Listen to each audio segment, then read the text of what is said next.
Can I get a hallelujah? Someone saying amen. Can I get a thank you, Jesus? Le damos la bienvenida a todas aquellas personas que en este momento se están conectando a ver este mensaje por el canal de YouTube de donde te encuentres, desde San Cristóbal, Venezuela. Te enviamos un saludo, Dios te bendiga. Mis amados hermanos, y antes de decir cualquier otra cosa, necesito hacer en este momento una pausa, porque este domingo no es un domingo normal, y todos lo sabemos, ¿verdad? Esta semana nuestra tierra de Venezuela fue sacudida por dos terremotos, uno de 7.2 y otro de 7.5, y es algo que nunca había pasado en la historia del país. Hace más de 200 años hubo uno muy fuerte también, 1811 si no me equivoco. En el 67, pero tan fuerte como esto jamás había existido. Habíamos visto en otros países y orábamos, Señor, ayúdalos. En el 2011 vimos la noticia de lo que pasó con el tsunami allá que afectó a toda Asia. Y fue muy difícil, más de 220,000 muertes en ese tiempo.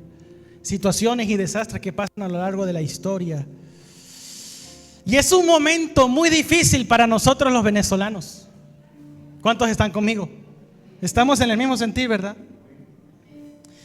Y mientras desarrollaba este mensaje me detuve muchas veces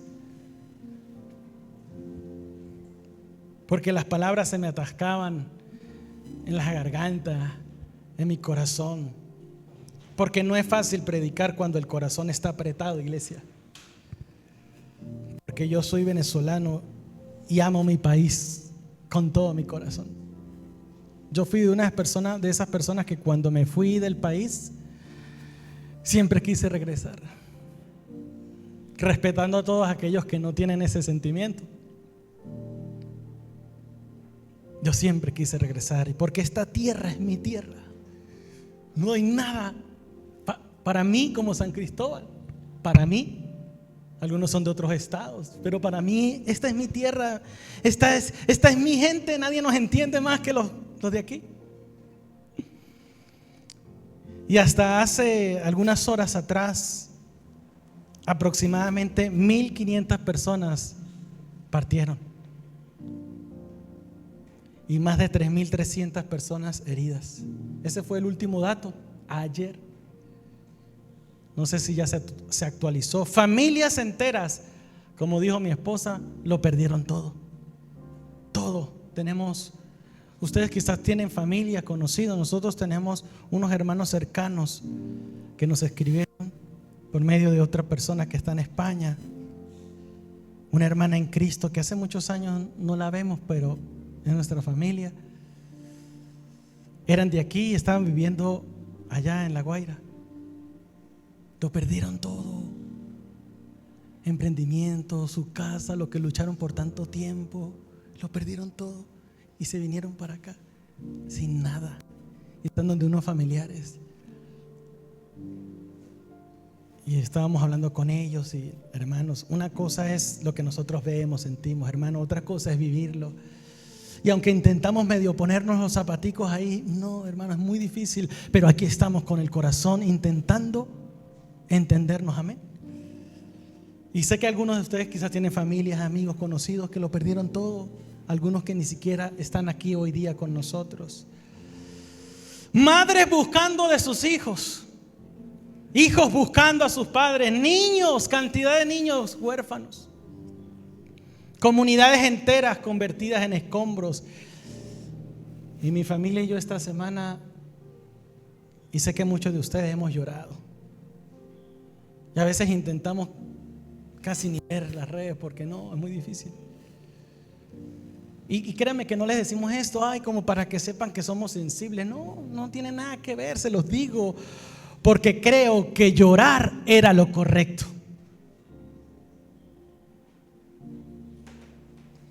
Porque la Biblia dice que debemos llorar con los que lloran.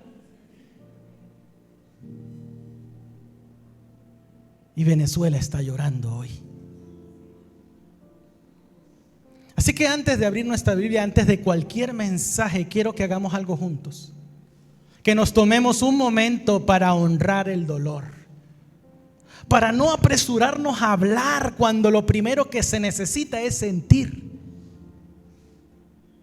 Para decirle a cada venezolano que nos está escuchando hoy, los vemos, los amamos y no están solos. Amén, iglesia. Y este mensaje no se va a convertir en algunos de esos que muchos hacen para señalar, para juzgar. No es para aprovecharse del dolor ajeno, para dar lecciones morales en este tiempo. Este mensaje es para abrazar, amén. Para sostener, para decirle a Venezuela lo que creo que Dios nos dice en medio de las circunstancias más difíciles de la vida.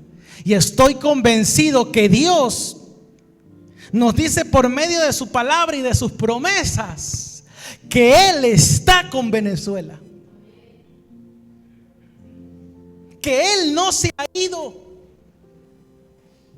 que no se ha olvidado de nosotros y que Él tiene el poder para restaurar lo que los terremotos han destruido. Yo lo creo y eso es lo que hoy vamos a ver. Así que en este momento permítanme contarles una historia y déjenme llevarlos a una escena de la vida real. Y es que el 16 de septiembre del año 1999, en la Ciudad de México, a las 7:19 de la mañana, un terremoto de magnitud 7.4 sacudió la ciudad. Pero lo que quiero contarles hoy no es el terremoto en sí, porque ya estamos como bastante fuerte de terremotos. Lo que quiero es contarles lo que pasó 4 días después.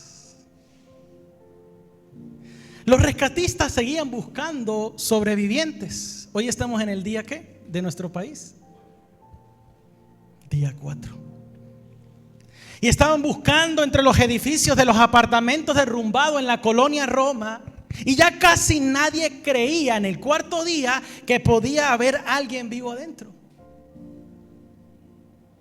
Yo le pedía a mi esposa como médico algún tipo de explicación y me daba algunas explicaciones médicas después de 4 días allá adentro, familia.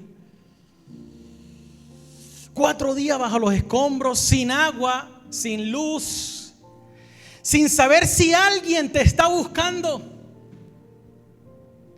Pero los rescatistas seguían golpeando, siguieron llamando y entonces desde algún lugar profundo entre el concreto y el polvo escucharon una voz. Una mujer llamada Evangelina de 52 años había sobrevivido creando un pequeño espacio de aire entre los escombros. He visto videos de familia que han hecho lo mismo. 4 días completamente sola en la oscuridad. Y cuando le preguntaron después cómo lo había logrado, respondió algo que no puedo quitarme de la mente. Ella dijo: nunca dejé de creer que alguien me estaba buscando. Escuchaba los golpes desde afuera y pensaba: alguien sabe que estoy aquí. Alguien no se rindió. Uy, Dios mío. Qué esperanza la de esta mujer. Alguien sabe que estoy aquí y alguien sabe que no se rindió. Venezuela, Dios sabe que estás aquí. Y Dios no se ha rendido con nosotros. Y de eso es el mensaje de hoy. Así que hoy vamos a ver juntos 3 verdades que quiero que nos llevemos grabadas en el corazón. Porque a lo largo de este mensaje quiero que sepan algo.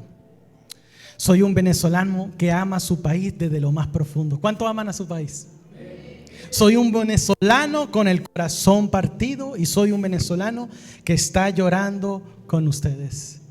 Y hoy vengo con esperanza, no porque sea ingenuo, sino porque conozco al Dios del que les voy a hablar. Y nuestra primera verdad es la siguiente. Léala conmigo. Jesús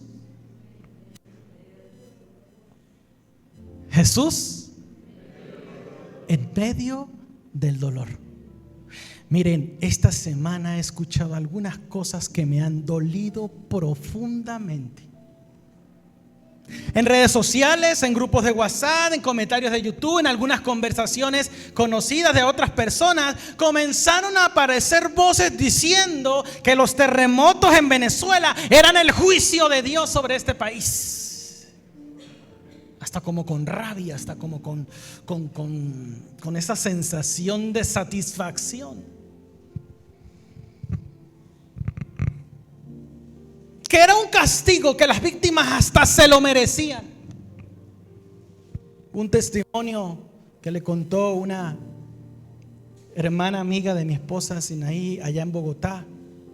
Ella es venezolana, colombo venezolana. Estaban hablando con una persona en ese momento, hablando de la situación. Y dijo una persona de allá, no digo la nacionalidad, digo una persona de allá, que eso les pasaba porque los venezolanos eran bien malos. Así se lo dijo en la cara. Hermanos, se lo merecían porque los venezolanos eran malos. Desde la herida, desde el odio.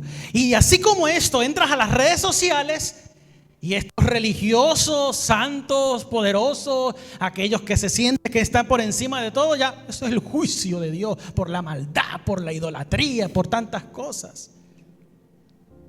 Y déjenme terminar lo que les voy a decir. Cuando leí eso, solo pude pensar en las 1500 personas fallecidas, en sus familias, en sus nombres, en sus vidas, y pregunté: ¿qué clase de Dios creen que tenemos nosotros?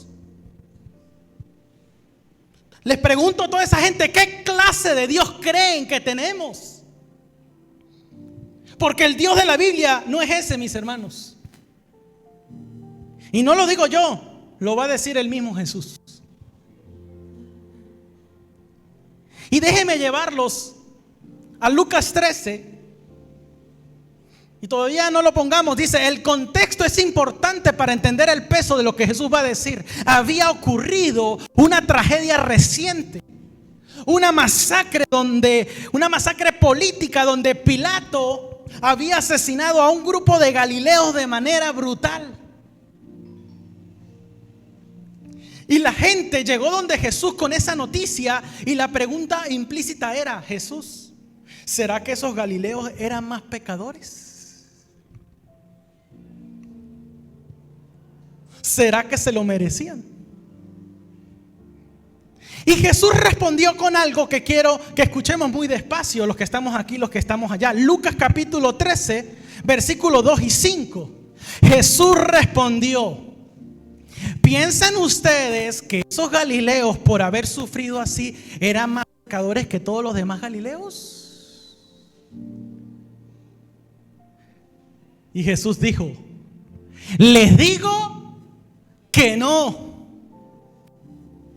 De la misma manera todos ustedes perecerán a menos que se arrepientan.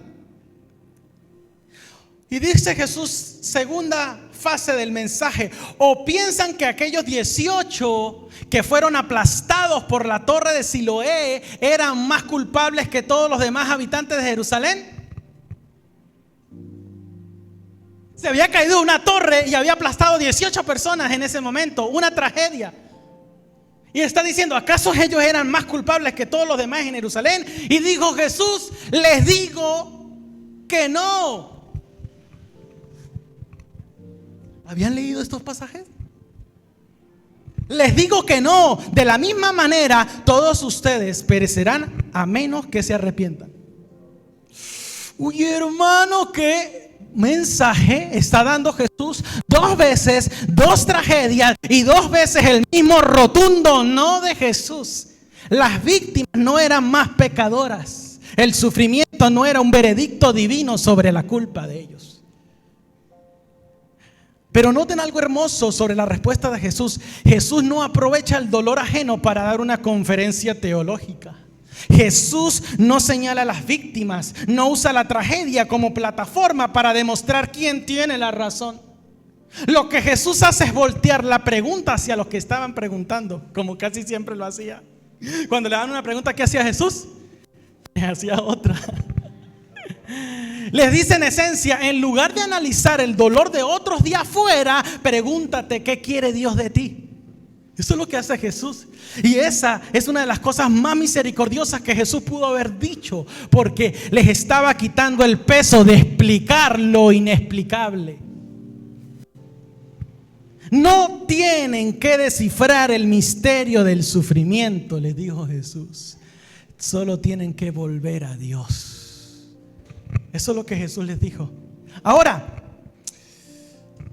basado en esto, quiero hacer una aclaración muy importante. Necesito decir con una honestidad bíblica y con amor lo siguiente. Acabé de mostrarles el ejemplo que Jesús dijo que no, ¿verdad? Pero también tengo que decirles que la Biblia sí muestra que Dios a veces usa circunstancias difíciles para llamar a su pueblo a reflexionar. No puedo quedarme con la mitad de la partecita aquí a la derecha. A veces Dios usa circunstancias difíciles para llevar a su pueblo ¿a qué? A reflexionar. Y uno de esos ejemplos lo encontramos en el libro del profeta Amós. El profeta Amós lo describe así, y en el contexto de este pasaje, Dios estaba hablando a un pueblo que lo había olvidado, pero no para destruirlos, sino para recuperarlos. Y en Amós 4, 7, 8 dice, mire lo que dice Amós 4, 7, 8. Yo les negué la lluvia cuando todavía faltaban 3 meses para la cosecha. Hice llover una ciudad y no sobre otra. Y con todo eso ustedes no se volvieron a mí, afirma el Señor.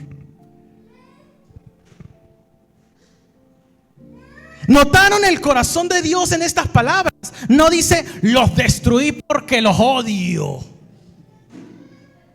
Dice, hice todo esto porque quería que volvieran a mí y todavía no volvieron. Eso es lo que está diciendo este pasaje. Y hay un dolor en esta frase, un dolor de padre, un dolor de alguien que ama profundamente y que no es correspondido. El Dios de la Biblia no destruye porque es cruel, mis hermanos. Cuando permite que las circunstancias sacudan nuestra vida, siempre hay detrás de eso un corazón que dice, vuelve, te estoy esperando. ¿Se están dando cuenta por qué no es el Dios que tenemos eso, lo que dicen esas personas? Hay situaciones que son inexplicables. No podemos estar nosotros súper angelicales al lado del arcángel Gabriel descifrando por qué pasó lo que pasó, mis hermanos. Pero es que llegamos rápido porque me hizo un versículo, porque es una historia, a determinar de una vez como si fuera un Dios que lo que pasó en nuestro país fue esto.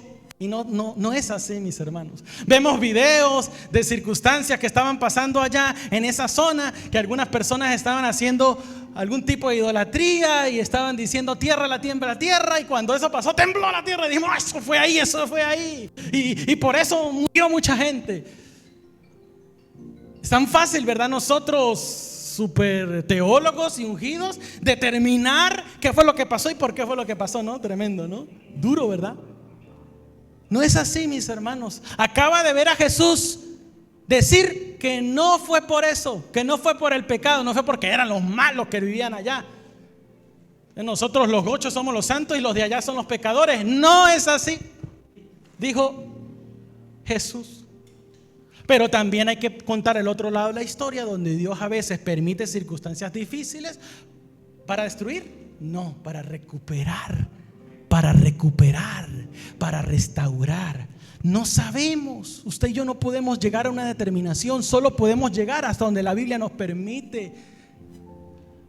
Y esa es la primera verdad que me llevo hoy. Las tragedias no son veredictos divinos sobre quienes sufren. Son momentos que Dios puede usar si se lo permitimos para recordarnos lo que realmente importa. Iglesia, pero quizás alguien me está escuchando y por dentro está pensando, bueno, pastor, todo eso está muy bien, pero yo necesito saber si a Dios le importa el dolor de Venezuela.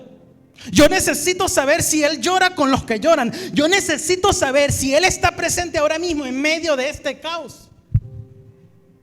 Quizás algunos de nosotros nos lo podemos haber preguntado y quizás allá ahorita mucha gente se lo preguntan y eso me lleva a mí al segundo punto de hoy, y este es el que más me mueve el corazón. ¿Cómo dice nuestro segundo punto?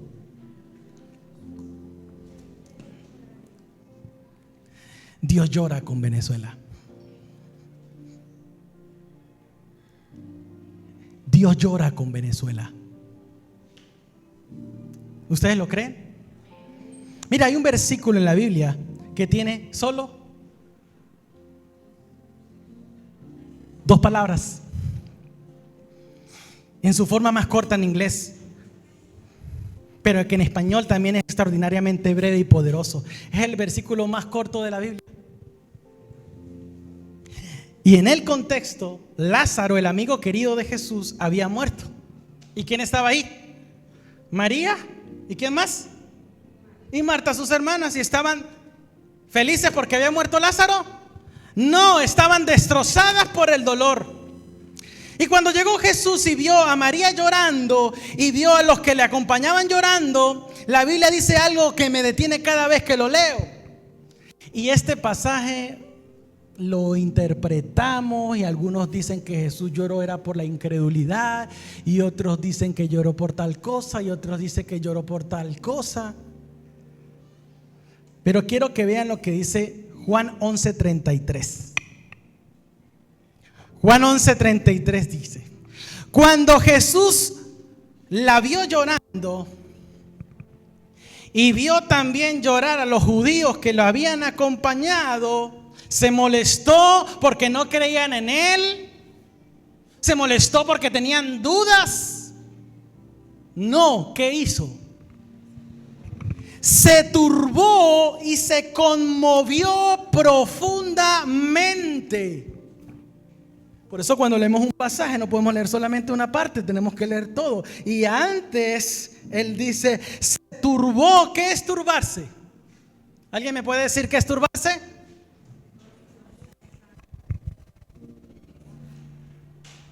Se turbó, se inquietó, se puso así como sabemos. ¿Y qué pasó después? Y se conmovió un poquito. Profundamente. Y luego 2 versículos después, en el versículo 35, dice: Jesús lloró. Esto está poderoso, iglesia. Entonces, el contexto me da a mí la interpretación más cercana, aunque otros teólogos puedan decirlo diferente, que Jesús lloró porque se conmovió por las lágrimas de todas las personas que estaban alrededor. Y Jesús mostró que era un Jesús que estaba cercano al corazón y a las lágrimas de la gente. Él no predicó. Ármame el púlpito ahí para predicar, porque les voy a predicar aquí con Lázaro y con todo y lo voy a enseñar. No explicó, no dio un sermón sobre el propósito del sufrimiento. ¿Qué fue lo que hizo? Lloró. Y necesito que se detengan en eso en un momento, porque esto es un detalle menor. Mire, este es uno de los momentos más reveladores de todo el Nuevo Testamento. Mire, escúcheme. Jesús sabía que en pocos minutos iba a resucitar a Lázaro. Él sabía que lo iba a resucitar. Jesús tenía el poder de revertir toda esa situación. Jesús conocía el final feliz de la historia y aún así lloró.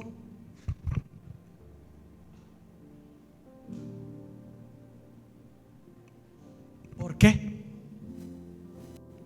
Porque el dolor de María importaba.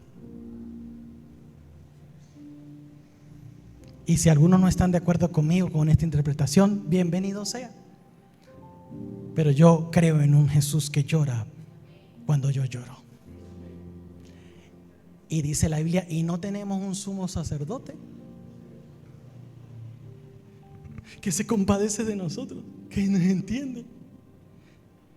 Las lágrimas de Marta le importaban, el luto de toda esa comunidad importaba. Jesús no quiso pasar por encima de ese dolor apresuradamente para llegar al milagro. Entonces, oye, no, vamos directo, era resucito a Lázaro. No, Él se detuvo y lloró con ellos. Esto no es un dato menor, familia. Se detuvo en el dolor, lo habitó, lo compartió junto a los que estaban allí. Venezuela, ese Jesús está contigo hoy. Está con nosotros hoy. No el Jesús de las frases fáciles, no el Jesús que desde lejos dice, todo pasa por algo. Uy, qué palabra tan tremenda. Yo dejé de decir eso hace mucho tiempo. Llegábamos a un funeral, tranquilo, todo pasa por algo. Todo tiene un propósito, tranquilo. Va a salir en victoria, en vez más que vencedor. Y la gente, este man está loco. Hermano, ¿quién recibe eso en ese momento?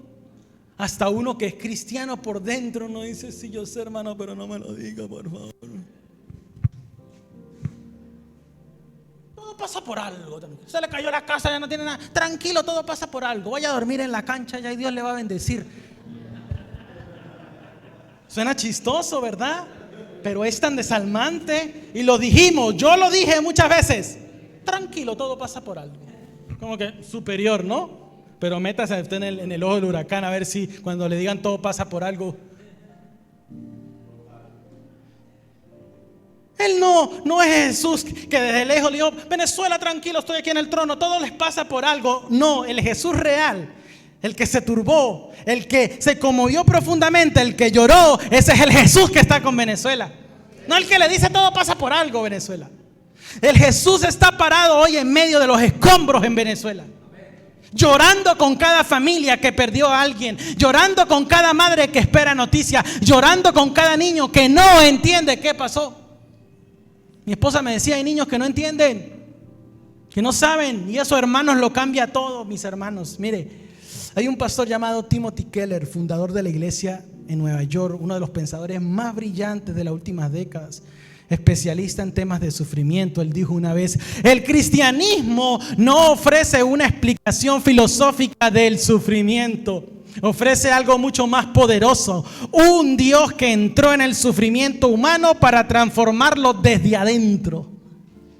Un Dios que entró en el sufrimiento de Venezuela y lo va a transformar desde adentro, compadeciéndose de ella, no desde afuera, desde adentro. Ese Dios entró en Venezuela esta semana, y no como observador, sino como Emmanuel, Dios con nosotros. Esa es mi esperanza, y aquí quiero hablarles a diferentes personas que están escuchando hoy, los que estamos aquí, los que están escuchando yo allá. Al que está aquí en Venezuela y lo perdió todo esta semana, tu dolor es real, lo es. Tu pérdida es real, lo es. Y Dios no te está pidiendo que finjas que está bien lo que no está bien. Él llora contigo.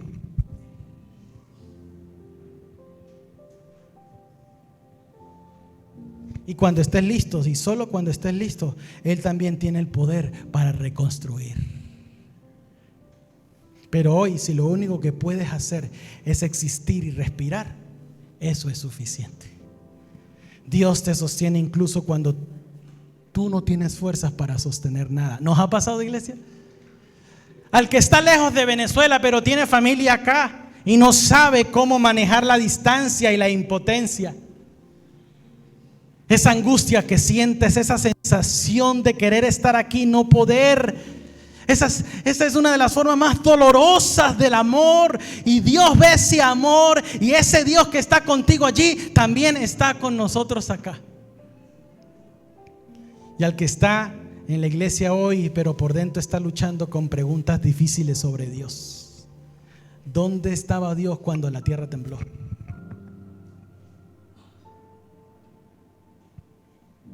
¿Dónde estaba Dios el miércoles a las 6 de la tarde? La respuesta de la Biblia es clara. En el mismo lugar donde siempre ha estado, con su pueblo, con su país, en el dolor, no eliminándolo mágicamente, sino habitándolo. Esa es la promesa de Emmanuel, Dios con nosotros. En el mundo tendréis aflicción, pero confíen, yo he vencido el mundo. Estaré con vosotros hasta el último día. Al que no conoce a Dios y quizás está aquí porque alguien lo trajo, porque alguien lo movió esta semana, está viendo este video, bienvenido. No necesitas tenerlo todo resuelto para estar aquí, solo necesitas estar abierto. Y el Dios del que estamos hablando hoy es un Dios que llora, que siente, que se conmueve. No es un Dios frío y distante, es un Dios que nos ve. Amén, iglesia. Entonces, si Dios llora con Venezuela y si Dios está presente en el dolor, la pregunta es, ¿qué sigue? ¿Cuál es el siguiente paso? ¿Qué le dice Dios a Venezuela y a cada uno de nosotros hoy? Y eso nos lleva a nuestro tercer punto, y es el punto de la esperanza. Diga conmigo, esperanza. Este es el punto que quiero que nos llevemos a casa hoy, y es el número 3, que dice: la promesa que Dios le hace a Venezuela hoy. Hay una promesa en la Biblia que fue escrita hace casi 3000 años. Y sin embargo, hoy, este domingo, suena como si Dios la hubiera escrito específicamente para Venezuela en este momento. El contexto de este versículo es importante. Dios acababa de llenar la gloria del templo de Salomón que construyó. Era un momento de celebración máxima en Israel. Todo estaba bien, y en ese momento de plenitud Dios habla. Y lo que dice suena extraño para el contexto de esa fiesta, de lo que está pasando, porque es como si Dios ya supiera que vendrían tiempos difíciles y quisiera dejar por escrito su promesa antes de que llegaran. Y segunda de Crónicas 7, 13, 14, y todo el mundo no lo sabemos, y es el que más hemos reposteado en nuestros estados de WhatsApp, Instagram esta semana, este tiempo.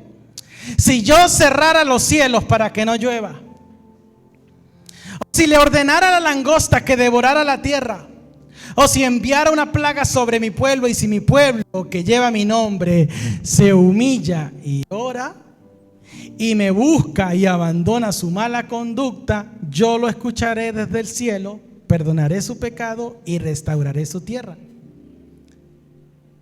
Bonita esta versión, ¿verdad? Pero en este momento yo quiero que nos quedemos con la última palabra de este versículo.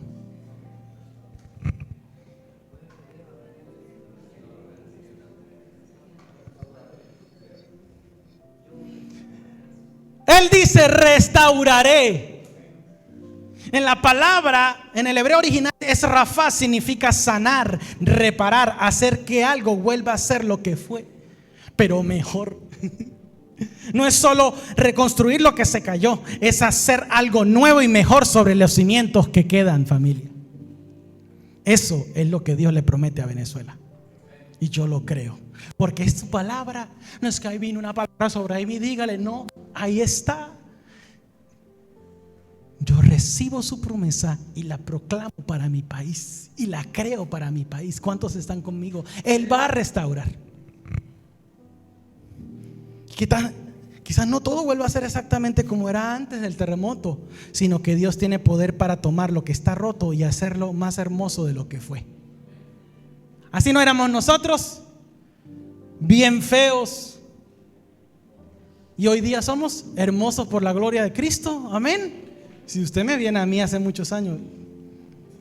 Mire, rápidamente, hoy quiero contarles algo que sucedió en Japón después del devastador terremoto y tsunami. Ustedes recuerdan, uno de los desastres naturales más destructivos de la historia.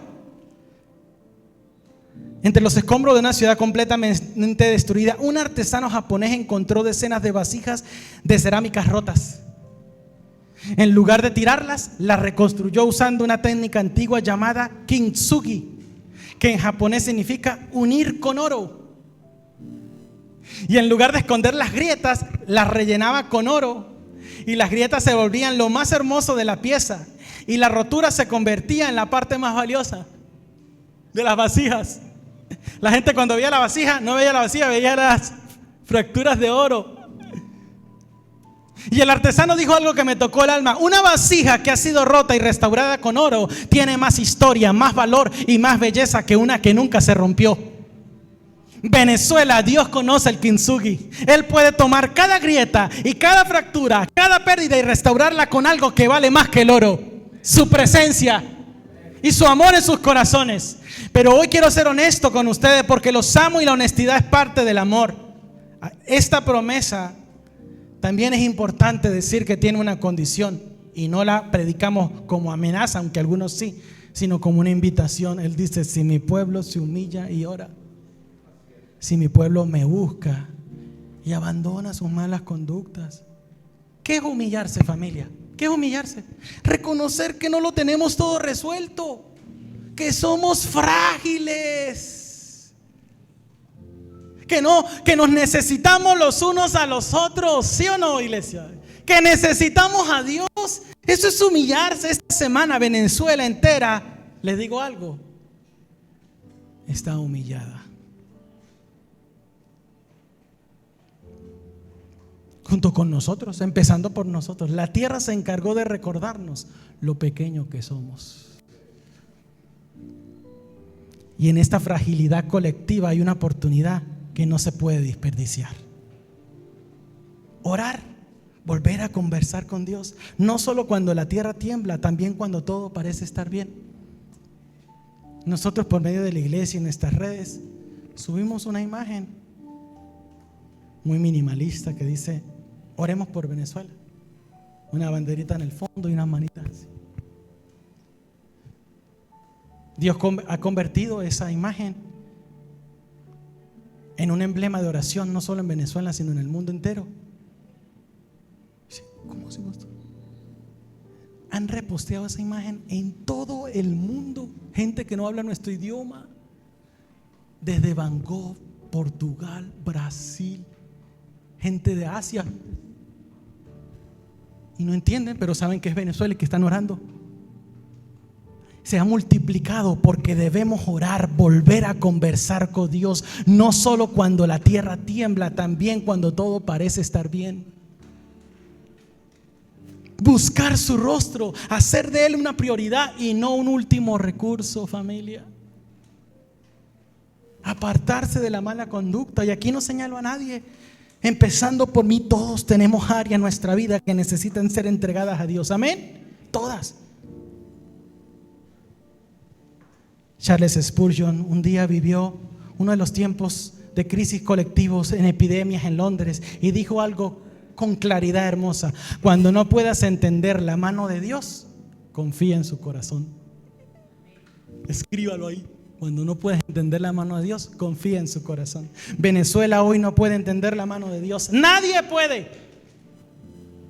Pero el corazón de Dios hacia Venezuela es claro, transparente y hermoso. Amor, misericordia y restauración.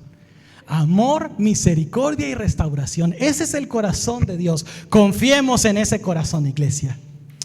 Y quiero cerrar en este momento con la esperanza más grande que existe. Pablo dice en los Romanos: y no solo esto, sino que nuestros sufrimientos, sabemos que nuestro sufrimiento, ¿qué produce? Perseverancia. ¿Y la perseverancia qué produce? Entereza de carácter. ¿Y el carácter qué produce? Dígalo: esperanza. Y esa esperanza no defrauda, porque Dios ha derramado su amor en nuestro corazón por el Espíritu Santo. Diga conmigo: esta esperanza no nos defrauda. Esta esperanza no nos defrauda, Venezuela. No es ingenua, no ignora el dolor. Es una esperanza que atraviesa el dolor de nuestro país, Venezuela. Estamos atravesando por esto, pero del otro lado, si nos aferramos a Cristo, vamos a salir con esperanza y más unidos que nunca. La unidad que hay hoy día, qué bendición. Y lo creo con todo mi corazón. Hermanos, todo lo que hemos visto hoy converge en un solo lugar, en un solo punto y en una sola persona. ¿Se acuerdan de Evangelina? La mujer de México. 4 días va a los escombros, en la oscuridad, sin saber si alguien la buscaba. Y lo que la mantuvo viva fue una certeza: alguien sabe que estoy aquí. Alguien no se rindió. Y cuando finalmente la sacaron de los escombros, lo primero que dijo no fue una queja, no fue una pregunta sobre por qué le había pasado eso. Lo primero que dijo fue: sabía que iban a llegar y nunca dejé creer que iban a llegar. Venezuela, Dios sabe que estás aquí. Dios no se ha rendido con nosotros. Dios no se ha rendido contigo, con nadie. Y la pregunta que Él te hace hoy, nos hace: ¿por qué te pasó eso? No. La pregunta que Él te hace: ¿confías en que voy a llegar? ¿Confías en que voy a llegar? ¿Confías en que voy a llegar? Esa es la pregunta que hoy el Señor nos hace. Nuestro Señor es la roca. Él es la piedra angular, preciosa, de cimiento firme, dice Isaías 28:16. El que confía en ella no será jamás defraudado. La piedra es Cristo, y sobre esa piedra Venezuela volverá a construir. Yo lo creo. Sobre esa piedra Venezuela volverá a construir. Sobre esa roca todos podemos reconstruir, iglesia. Sobre Cristo. Familia, tenemos un reino inconmovible, dice Hebreos 12:28. La tierra puede temblar. Tengo que ser sincero, ¿no lo dijo Jesús? ¿Y habrán qué? ¿Qué dijo Jesús en las señales antes del fin? ¿Y habrán qué? ¿Y cuál es una de esas señales? ¿Y habrán qué? Terremotos. El mundo no se puede escapar de las señales antes del fin. Y la tierra puede temblar, los edificios pueden caer, las estructuras pueden derrumbarse, pero hay un reino que ningún sismo puede tocar, y ese reino está disponible hoy para Venezuela. Es el reino inconmovible de Dios. Quiero invitar a toda Venezuela a reconstruir en el reino de Dios. Y está disponible para todos nosotros. Y hoy quiero terminar con el corazón entre las manos. Quiero hacerlo de la manera más sencilla y honesta posible, sin presión, sin manipulación, solo con amor. Hoy hay personas escuchándonos en Venezuela que lo han perdido todo esta semana. Terminamos, Ramoncito. Y lo único que quiero decirles es esto: Dios te ve.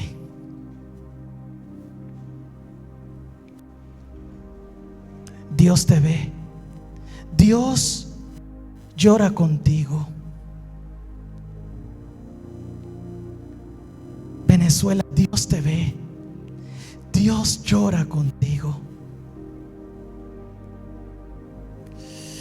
Dios mío santo.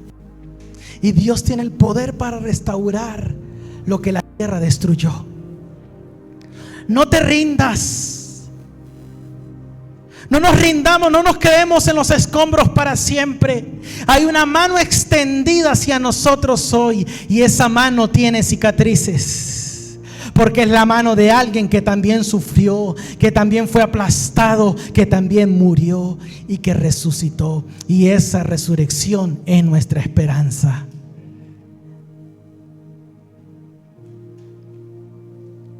Señor, hay personas escuchándonos que no han perdido quizás nada materialmente, pero que esta semana sintieron algo moverse por dentro.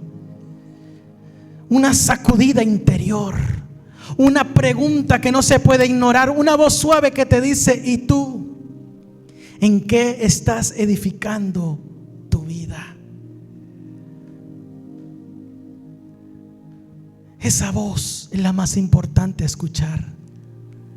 Hay personas que llevan tiempo alejadas de Dios y que quizás llegaron aquí hoy o nos escuchan por primera vez en mucho tiempo. Esta semana se movió algo. Para ustedes tengo solo una cosa que decir: bienvenidos a casa. No hay juicio aquí, no hay condena, solo hay un Padre que estaba esperándolos.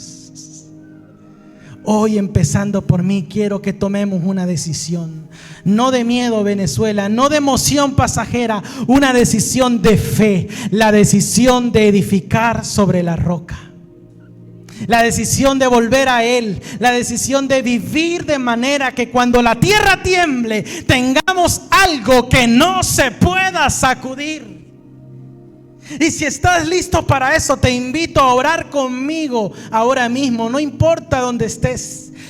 aquí en nuestra iglesia y allá. No importa cuánto tiempo llevas lejos, no importa qué has hecho o qué has dejado de hacer, solo necesitamos ser honestos, solo necesitamos volver. Oremos juntos, iglesia. Señor amado, Señor amado, la tierra ha temblado en nuestro país. Y yo también tiemblo en mi corazón. Pero tú no tiemblas. Tú eres la roca que no se mueve. Hoy decido edificar sobre ti. Mi esperanza está en ti. Mi refugio, mi consuelo está en ti.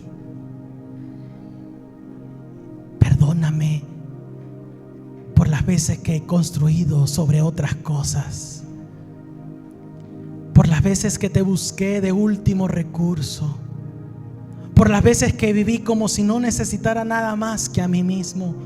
Hoy vuelvo. Hoy vuelvo con Venezuela y confío en ti, Señor. Hoy nos entregamos a ti y te pedimos misericordia y restauración sobre nuestro país, sobre nuestras familias, sobre la tierra y sobre nuestro futuro. Señor, Señor, iglesia querida, sigamos orando por Venezuela, por los 1500 que se fueron y sus familias que quedaron, por los más de 3300 heridos y por los que los cuidan, por las comunidades enteras que tienen que reconstruir desde cero. Oremos juntos por los que buscan a sus seres queridos, por los que gobiernan y tienen que tomar decisiones difíciles. Oremos juntos por los que perdieron su casa, su trabajo, sus recuerdos. Y también oremos por los que Dios quiere hacer en medio de todo esto. Porque nuestra fe no nos dice que nosotros evitamos el dolor, nos dice que Dios entra en el dolor y lo transforma. Venezuela va a levantarse. Venezuela va a levantarse. Venezuela va a levantarse. No porque sea fácil, sino porque hay un Dios que prometió restaurar. Y ese Dios siempre cumple lo que promete. Siempre cumple lo que promete. Con amor para Venezuela y para toda nuestra iglesia. En el nombre de Jesús. Amén, amén y amén.